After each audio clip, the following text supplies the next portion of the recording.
প্রথমেই দেখে নেব আজকের সংবাদ শিরোনাম। 48 ঘন্টার মধ্যে একে একে হাজির দিলীপ, শ্রমিক, সুকান্ত। কি হচ্ছে দিল্লিতে? জলপাইগুড়িতে নাবালিকাকে ধর্ষণ ও খুন, 3 যুবককে ফাঁসির সাজা শোনালো আদালত। বিহারে হচ্ছে, বাংলাতেও হবে, ভোটার লিস্টের রিভিশন নিয়ে আশার আলো দেখছেন শুভেন্দু অধিকারী। দিল্লিতে বাঙালি শ্রমিকদের ওপর অত্যাচার সবটাই পরিকল্পনা মাফিক, বললেন মমতা। রাইফেল হাতে তৃণমূল বিধায়কের নাবালক নাতি, ছবি ভাইরাল হতেই আসানসোলে শোরগোল। ভাঙড়ের পর মালদা, রাজ্যে ফের খুন তৃণমূল নেতা, জন্মদিনের পার্টিতে কুপিয়ে হত্যার অভিযোগ, নেপথ্যে শিউরে ওঠা কারণ। উস্কানি দিয়ে গুজরাটের মতো হিংসা করছে 2 তৃণমূল নেতা, খুনের নাম না করে বিজেপিকে নিশানা ফিরহাদের। টানা বৃষ্টিতে ফুঁসছে নদী, জল ছাড়ছে ডিভিসিও, দক্ষিণবঙ্গের একাধিক জেলায় বন্যার আশঙ্কা। ওড়িশায় আটক 444 সন্দেহভাজনের মধ্যে 335 জনের কাছে জাল নথি, ভারত জুড়ে বাংলাদেশিদের নথি দিচ্ছে তৃণমূল সরকার।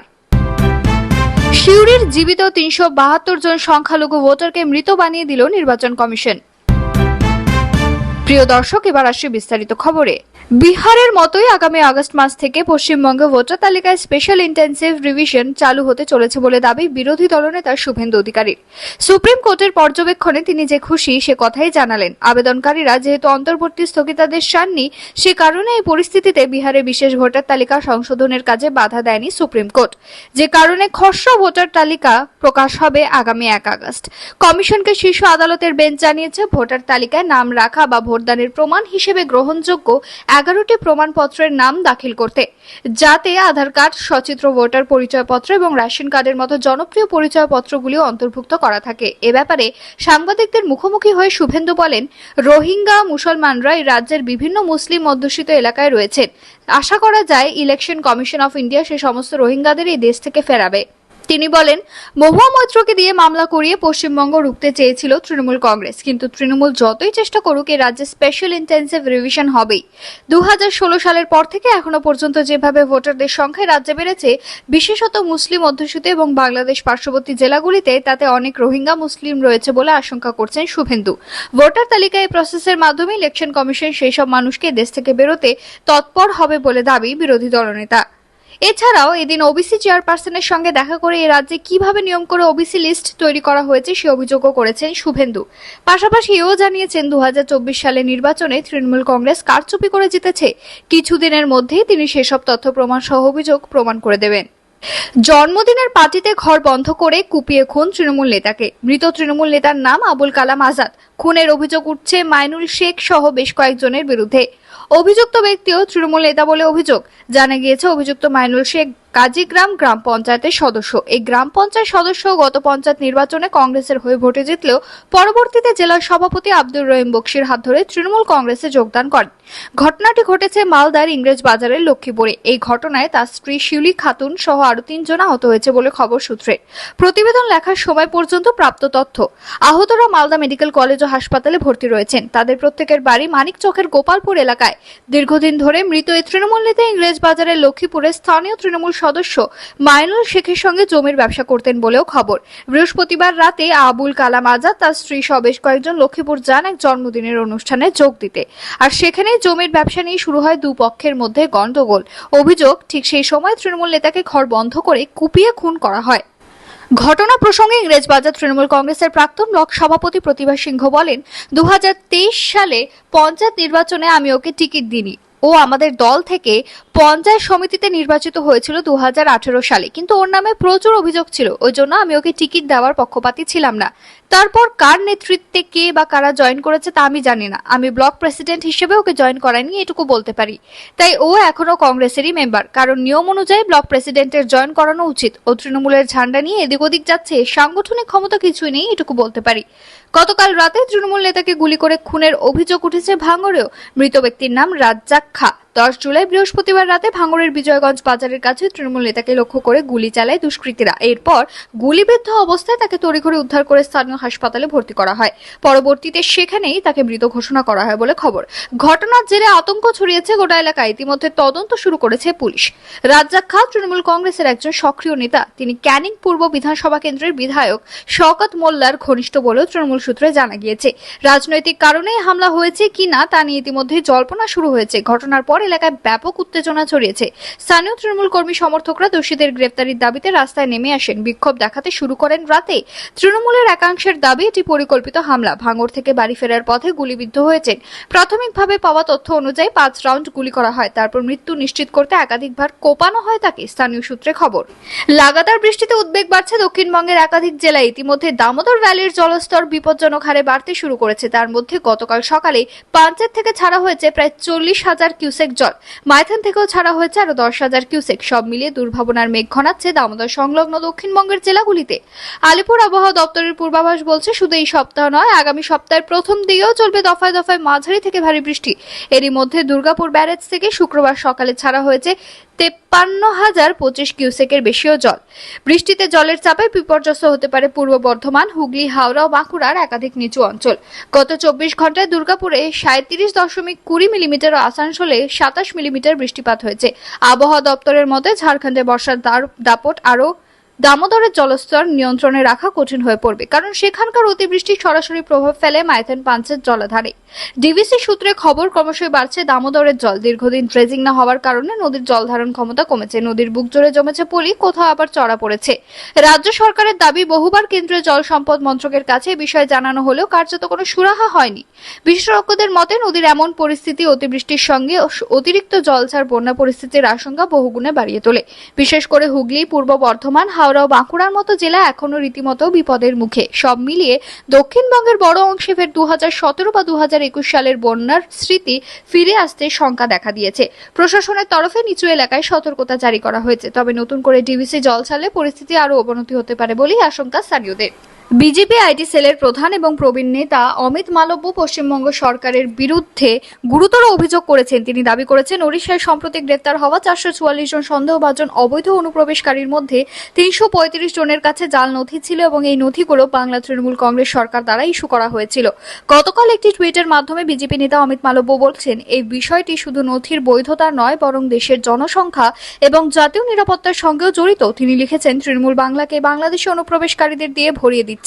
এই অনুপ্রবেশকারীরা অন্যান্য রাজ্যে কাজ করে কিন্তু ভোটের সময় বাংলায় ফিরে আসে এবং মমতা বন্দ্যোপাধ্যায়কে ভোট দেয়। টুইটে অমিত মালব্য তৃণমূল সাংসদ মহুয়া মৈত্রকেও নিশানা করেছেন। তিনি লিখেছেন, যখন ওড়িশায় সন্দেহভাজনদের আটক করা হয়েছিল তখন মহুয়া এই মামলায় ঝাঁপিয়ে পড়ে দ্রুত বিবৃতি জারি করে এদের নির্দোষ বাঙালি বলে আখ্যা দেন। কিন্তু বাস্তবতা হলো এদের মধ্যে 335 জনের কাছেই জাল নথি পাওয়া গিয়েছে। বিজেপি নেতা দেশের অন্যান্য রাজ্যকে সতর্ক করে বলেছেন, কোন রাজ্যেরই বাংলা থেকে ইস্যু করা পরিচয়পত্র বা নথির ভিত্তিতে শ্রমিক বা কর্মী নিয়োগের সময় অত্যন্ত সতর্ক থাকা উচিত। তিনি এটিকে শুধু জনসংখ্যাগত ভারসাম্যহীনতার সমস্যা নয়, বরং দেশের নিরাপত্তার সঙ্গে জড়িত বিপদ বলেও অভিহিত করেছেন। এই পুরো ঘটনাকে কেন্দ্র করে এখন রাজনৈতিক সংগ্রাম তীব্র হতে পারে। তৃণমূলের পক্ষ থেকে এখন এই বিষয়ে কোনো সরকারি প্রতিক্রিয়া আসেনি। তবে মহুয়া মৈত্র আগেই তার বিবৃতিতে বলেছিলেন যে উড়িষ্যায় বাঙালিদের ইচ্ছাকৃতভাবে টার্গেট করা হচ্ছে। জীবিত মানুষদের ভোটার কার্ডে মৃত ঘোষণার খবর পাওয়ায় আতঙ্কিত বিধানসভার 372 জন বাসিন্দারা। প্রসঙ্গত, বীরভূম জেলা প্রশাসন ও নির্বাচন কমিশনের পক্ষ থেকে কাউন্সিলরের মাধ্যমে সিউড়ি বিধানসভা সহ গ্রাম পঞ্চায়েতের উত্তরের মাধ্যমে একটি তালিকা তৈরি করা হয়। তালিকায় বীরভূম জেলার রাজনগর, ভবানীপুর, শাহপুর শহর, সিউড়ির 12 নম্বর, 15 নম্বর ও 4 নম্বর ওয়ার্ডের মোট 372 জন ভোটারদের নাম বাতিল হয়ে যায়। এমনই সরকারি নথি আসার পর চমকে ওঠেন সেই সকল জীবিত থাকা ভোটাররা। জীবিত থাকতেও মৃত ঘোষণা করে দেওয়া হয়েছে এমনটাই অভিযোগ। প্রসঙ্গত, ভারতীয় জনতা পার্টির পক্ষ থেকে অভিযোগ করা হয়েছিল, বহু মৃত ভোটার ব্যক্তির এখনো পর্যন্ত ভোটার কার্ড চালু রয়েছে। সেই অভিযোগের ভিত্তির পরই এমনই একটি নামের সংশোধিত তালিকা প্রকাশ করা হয় নির্বাচন কমিশনের পক্ষ থেকে। সেই তালিকা যায় তৃণমূল কার্যালয়ের নির্বাচন বিধি সূচি দেখার কর্মীর কাছে। যখন তার কাছে লিস্টটা পৌঁছায় তখন দেখা যায় সিউড়ি বিধানসভার এলাকার একাধিক জীবন্ত মানুষকে মৃত ঘোষণা করে দেওয়া হয়েছে। বিশেষ করে সংখ্যালঘু এলাকার মানুষদের এরকম ভোটার কার্ড বন্ধ হয়ে যাওয়ার ঘটনা ঘটায় কিছু উপায় না পেয়ে সিউড়ি বিধানসভার বিধায়কের কাছে তারা হাজির হন। এরপরে তড়িঘড়ি ব্যবস্থা গ্রহণের আশ্বাস দেন সিউড়ি বিধানসভার বিধায়ক বিকাশ রায় চৌধুরী। তাদের অভিযোগ শোনার পরই সরাসরি বীরভূম জেলার শাসক বিধান রায়কে একটি লিখিত অভিযোগও করেন বিধায়ক বিকাশ রায় চৌধুরী এবং যত দ্রুত সম্ভব যাতে তার দাবি জানিয়েছেন জেলা শাসকের কাছে। অপরদিকে সিউড়ি বিধানসভার বিধায়ক বিকাশ রায় চৌধুরী জানান, বিজেপি চক্রান্ত করে বিশেষ করে সংখ্যালঘু মানুষদের উপর একের পর এক অত্যাচার চেষ্টা করেছে। তাদেরকে বাংলাদেশে পাঠিয়ে দেওয়ার চক্রান্ত চলছে। জীবন্ত মানুষকে মৃত ঘোষণা করে দেওয়া হচ্ছে। এতে আমরা তীব্র প্রতিবাদ জানাই। যদিও 50 থেকে 70-80 ব্যক্তিদের আধার কার্ড ও ভোটার কার্ড সহ সরাসরি হাজির হলেও তাদের বর্তমানে ভোটার কার্ডে মৃত বলে ঘোষণা করা হয়েছে। সেই সকল 372 জন ভোটার এখনো দুশ্চিন্তায় দিন কাটাচ্ছেন। তবে এই বিষয়ে বীরভূম সাংগঠনিক বিজেপির জেলা সভাপতি ধ্রুব সাহা জানান, তিনি যে অভিযোগ করেছেন সেই অভিযোগের সত্যতা যাচাই করতে ইলেকশন কমিশনের সাইটে গিয়ে যাচাই করে নিতে পারেন কতটা সত্যি, কতটা মিথ্যা। তবে ইতিমধ্যে বহু মৃত ব্যক্তির ভুয়ো ভোটার কার্ড সচল করে রেখেছে। তাই আমরা দাবি রাখবো এই সকল ভুয়ো ভোটার চিহ্নিত করে সঠিক ভোটারদের চিহ্নিতকরণ করতে হবে। বঙ্গের গেরুয়া ব্রিগেডে বড়সড় রদবদলের পর অনেকটা চেনা ফর্মে দেখা যাচ্ছে প্রাক্তন রাজ্য সভাপতি দিলীপ ঘোষকে। রাজ্যের নতুন সভাপতি সৌমিক ভট্টাচার্যের আহ্বানে সাড়া দিতে ফের সক্রিয় হয়েছেন তিনি। সংগঠনের কাজেই আপাতত দিল্লিতে সস্ত্রীক দিলীপ ঘোষ একাধিক বৈঠক, আলোচনা, জনসংযোগের কাজ করেছেন। তারই মাঝে গতকাল সন্ধ্যায় দিল্লির সিআর পার্কের কালীবাড়িতে পুজো দিয়ে এলেন তিনি। সঙ্গে স্ত্রী রিঙ্কু মজুমদার আর তাৎপর্যপূর্ণভাবে পুজো দিয়ে বাংলার পরিবর্তনের প্রার্থনা করলেন দিলীপ। 26কে পাখির চোখ করে যে তার এই পরিবর্তন প্রার্থনা তা হয়তো বুঝতে বাকি নেই কারোর। বুধবারই শীর্ষ নেতৃত্বের তলব পেয়ে দিল্লি উড়ে গিয়েছিলেন দিলীপ ঘোষ। সেখানে বঙ্গের নতুন রাজ্য বিজেপি সভাপতি সৌমিক ভট্টাচার্যকেও ডাকা হয়। মনে করা হচ্ছিল সৌমিকের নেতৃত্বে কিভাবে বঙ্গ বিজেপি এগোবে তার রূপরেখা তৈরি করে দিতে পারেন দলের শীর্ষ নেতারা। আর সেই ক্ষেত্রে শ্রমিক লবির অন্যতম নেতা দিলীপ ঘোষের উপস্থিতি গুরুত্বপূর্ণ, কারণ রাজ্য বিজেপি সভাপতি হিসেবে দিলীপ অভিজ্ঞ। এছাড়া সংগঠনকে আরো সক্রিয় লড়াকু করতে তুলতে তার ভূমিকা বড়সড়। তাই অনুমান ছিল কারণে দিলীপ শ্রমিককে একসঙ্গে নিয়ে 26-এর লড়াই নিয়ে পরামর্শ দিতে চেয়ে দিল্লিতে তলব করেছেন কেন্দ্রীয় নেতা বিএল সন্তোষ। দলের এসব কাজের মাঝে স্ত্রীকে নিয়ে শুক্রবার দিলীপ ঘোষ গেলেন সিআর পার্কের কালীবাড়িতে পুজো দিতে। সেখানে তার লাল হলুদ উত্তরীয় পরিয়ে স্বাগত জানান মন্দিরের সদস্যরা। পুজো দেওয়ার পর বেরিয়ে রাজ্য বিজেপির প্রাক্তন সভাপতি জানালেন, তিনি বাংলার পরিবর্তন, শান্তির জন্য প্রার্থনা করেছেন। এছাড়া নিজের জন্য তার প্রার্থনা সব জটিলতা কাটিয়ে নিজেও যেন এগিয়ে যেতে পারি। এও জানালেন, দল চাইলে সব জায়গায় গিয়ে পুরনো কর্মীদের ফেরানোর কাজ করতেও তিনি প্রস্তুত। আবারও বুঝিয়ে দিলেন তিনি ছিলেন, আছেন এবং থাকবেন। এত বছর বয়সে কেউ সংবর্ধনা দিতে আসলে বুঝতে হবে অবসরের সময় হয়ে গিয়েছে। এদিন নাগপুরে এমন বক্তব্য রেখে প্রধানমন্ত্রী নরেন্দ্র মোদীর অবসর নিয়ে জল্পনা আরও একবার উস্কে দিলেন রাষ্ট্রীয় স্বয়ংসেবক সংঘের প্রধান মোহন ভাগবত। চলতি বছরের সেপ্টেম্বরে 75 বছর পূর্ণ করবেন প্রধানমন্ত্রী। একই মাসে 75 পূর্ণ করবেন মোহন ভাগবত। সংঘ প্রধানের এমন মন্তব্য মোদীকে বার্তা বলেই মনে করছে রাজনৈতিক মহল। সংঘের বিধান অনুযায়ী এবছরই দায়িত্ব ছাড়তে হবে মোহন ভাগবতকে। মোদীও যাতে অবসরের চিন্তা ভাবনা করেন তাই এমন বার্তা বলে মনে করছে রাজনৈতিক কারবারিরা। ভাগবতের মন্তব্যে উৎসাহী বিরোধীরাও। গতকাল সংঘ চালক মোহন ভাগবত 75 বছর বয়সে অবসর নিয়ে ফের একবার প্রচ্ছন্নই, কিন্তু আবার নতুন করে জলঘোলা হতে শুরু করেছে। নাগপুরে এক অনুষ্ঠানে ভাগবত বলছেন, যখন 75 বছর বয়সে আপনাকে কেউ অত্যন্ত উৎসাহের সঙ্গে অভিনন্দন জানাতে আসবে তখনই বুঝে যাবেন এবার আপনাকে থামতে হবে, অন্যের জন্য কাজের জায়গা ছেড়ে দিতে হবে। তার বক্তব্য ধরেই মহারাষ্ট্রের উদ্ভব সেনা নেতা সঞ্জয় রাউত ফের একবার মোদীর অবসর নিয়ে বিতর্কের ধুনো জেলে দিলেন। এর আগেও আরএসএস এবং বিজেপির গঠন কাঠামো ও সংবিধান অনুযায়ী 75 বছর বয়সে অবসরের নিয়মের দৃষ্টান্ত রেখেছিলেন উদ্ভবপন্থী শিবসেনা সাংসদ সঞ্জয় রাউত। স্পষ্ট বক্তা বলে খ্যাত রাউত বলেছিলেন, নাগপুরে মোদী ভাগবত একান্ত আলোচনায় প্রধানমন্ত্রীকে অবসর নেওয়ার পরামর্শ দিয়েছিলেন সরসংঘ চালক। ভাগবতের কথা সত্যি তাৎপর্যপূর্ণ বলে দাবি করে রাউত বলেন, এটা ভাগবত প্রধানমন্ত্রী মোদীকেই বার্তা দিয়েছেন। রাউতের কথায় মোদী হলেন সেই ব্যক্তি যিনি লালকৃষ্ণ আদবানি, মুরলী মনোহর যোশী, যশবন্ত সিং এর মতো নেতাকে 75 বছর বয়সে অবসর নিতে বাধ্য করেছিলেন। এখন দেখা যাক নিজের ক্ষেত্রে মোদী তা প্রয়োগ করেন কিনা।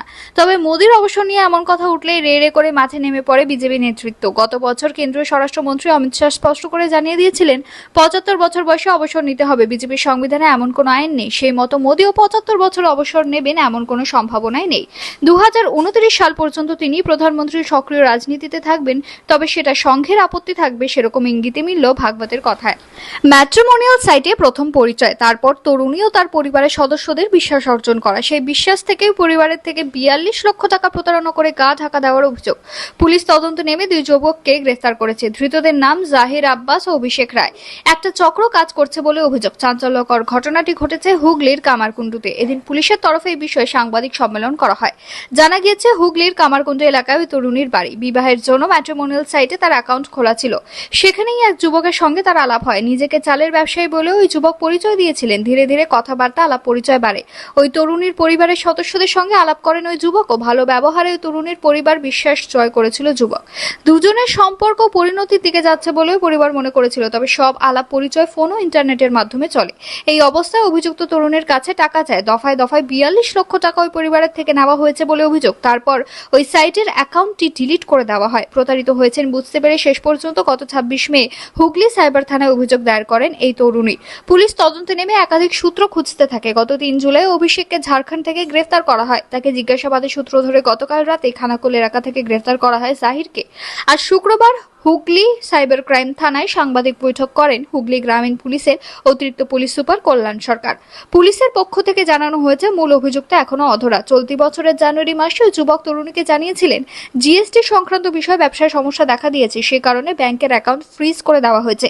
এরপর থেকেই শুরু হয় টাকা নেওয়া। অভিযোগ, ধাপে ধাপে মোট 5টি ব্যাংক অ্যাকাউন্ট দিয়ে 42 লক্ষ টাকা হাতিয়ে নেওয়া হয়। তারপর থেকে আর খোঁজ মেলে না যুবকের। ধৃত দুজনকে ওই যুবক নিজেদের ম্যানেজার বলে পরিচয় দিয়েছিলেন। সেই সূত্র ধরেই গ্রেফতার করা হয় দুজনকে। ধৃতদের থেকে উদ্ধার হয়েছে বেশ কয়েকটি মোবাইল ফোন, এটিএম কার্ড ও ব্যাংকের পাসবই। ধৃতদের থেকে উদ্ধার করা হয়েছে 6 লক্ষ টাকাও। মূল অভিযুক্তের খোঁজে বিভিন্ন জায়গায় তল্লাশি চলছে। এছাড়া আর কেউ জড়িত আছে কিনা তাও খতিয়ে দেখা হচ্ছে।